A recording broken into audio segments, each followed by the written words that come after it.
Hello YouTube, this is Chester from STEM APKs. Welcome to another tutorial. In this tutorial, we're going to continue where we left off in the last tutorial. And as you remember, in the last tutorial, we were showing you how to manipulate files, how to open files, replace files, how to go into the path and change paths, and also how to manipulate, use the time sliders and do some visualizations with time and the time slider. In this tutorial, we're going to be showing you something that can become very handy for you, and how to use plots and how to plot your functions, plot your visualization files that you bring into VisIt. I'm going to be showing you this using VisIt. But remember, when it comes to plots, if you've been watching my tutorials over the years, you know that I use all types of libraries to use to do plots. I use GNU Plot, which is very powerful for certain things, quick things that you want to do. It supports many different outputs. I also use, if I'm using something quick and I want to show code and also show what's going on, and I want to keep everything inline, I don't want an external window, I will use the Jupyter Notebook inline, and it works. It works for, you've seen me, I do this all the time in certain tutorials. I'll show you how to do this. And also, if you come from the Python ecosystem, uh, Matplotlib is very powerful. It shows you all kinds of stuff, and if you come from a Python world, NumPy, SciPy, Matplotlib. Those are all part of the Python ecosystem. So, what is better? I don't like to speak in those terms. I like to say that I like to use the right tool for the job, the right tool for the task at hand. So in some cases, Matplotlib will be the right tool. In some cases, Jupyter Notebook inline using Matplotlib imported as Pylab, that will be the right tool. Or sometimes you can use GNU Plot or use Octave. We have not even talked about Octave. You can also use, if you come from a MATLAB world, and I have, if you don't wanna pay the licenses for MATLAB and you wanna use something open source, I have some tutorials that I created using Active. This is a completely free, open source. It will open MATLAB files, and you can do certain plots. It works. It works pretty good. So sometimes Active is the right tool. I forgot about Active. I'm sorry, guys, for the GNU. So you have the GNU Active for running MATLAB scripts. You have GNU Plot. You have Jupyter Notebook Python and Matplotlib Python. In this tutorial, we're going to show you another alternative, a very powerful alternative, one that I like to use a lot for the right jobs, right? So we're going to be talking about VisIt, and because this is a VisIt tutorials and how to do plots using VisIt. So in this case, if you want to open a file, you go into your wherever you have your files. In my case is here. I created this inside my VisIt directory. I'm going to be opening this multi-core two-dimensional silo. It's a silo extension. So it's this guy right here.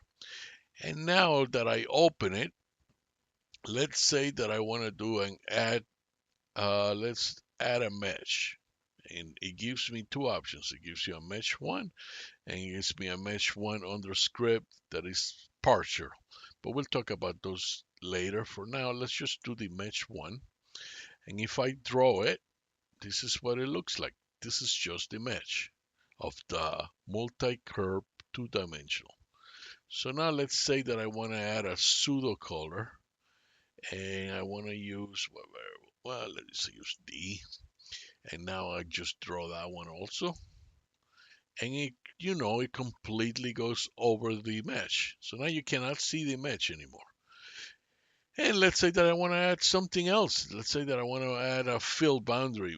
mat 1, and then draw. And then, as you can see, one covers the other one. So where's my match? Where's my pseudo color variable D?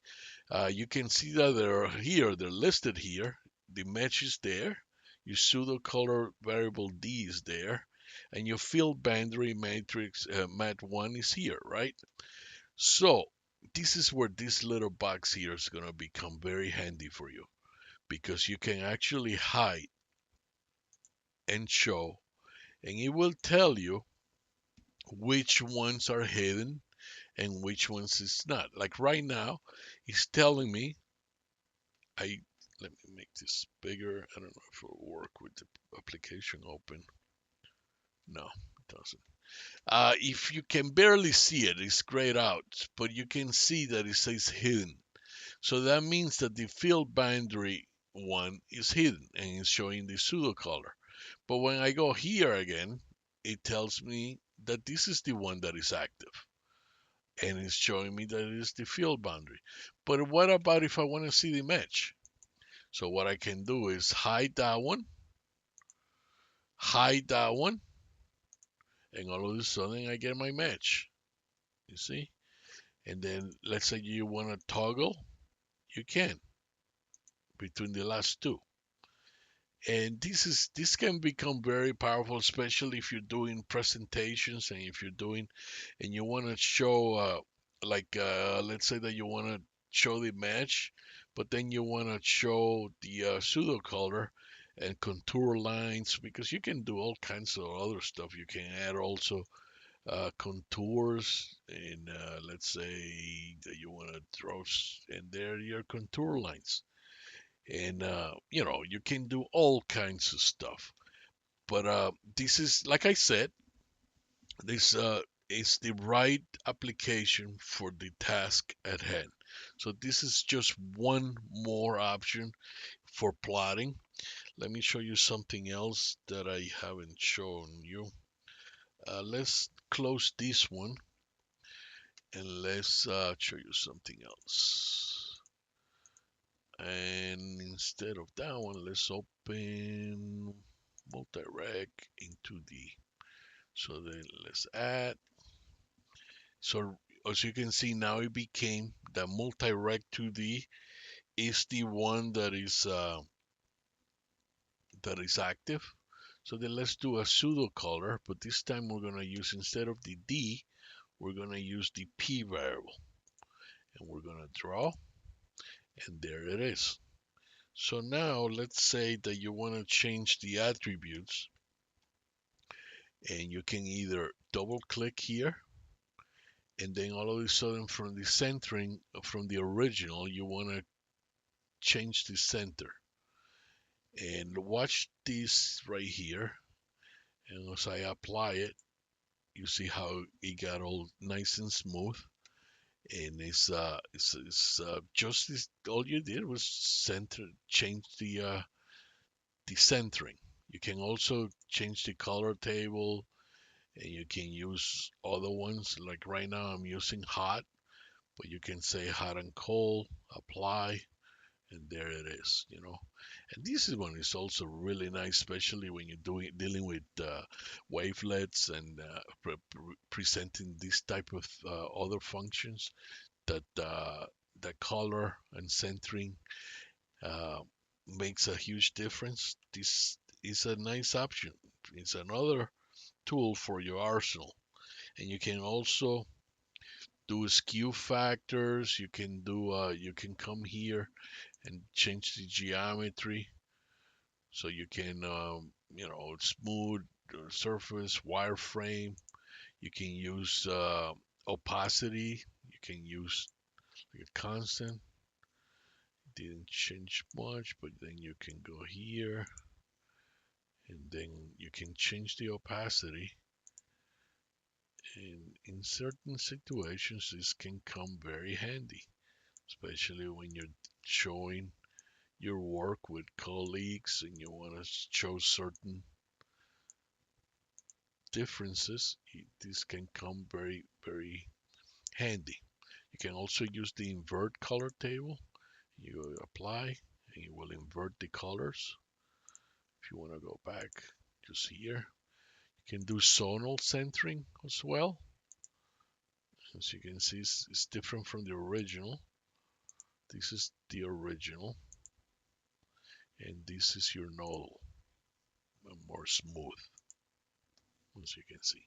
And you can do all kinds of things, and you also can do the change the log, the scale. You can skew, and you can skew, let's say 5, and then apply. Let's do 50. I think that's too much, but let's try. And there you go.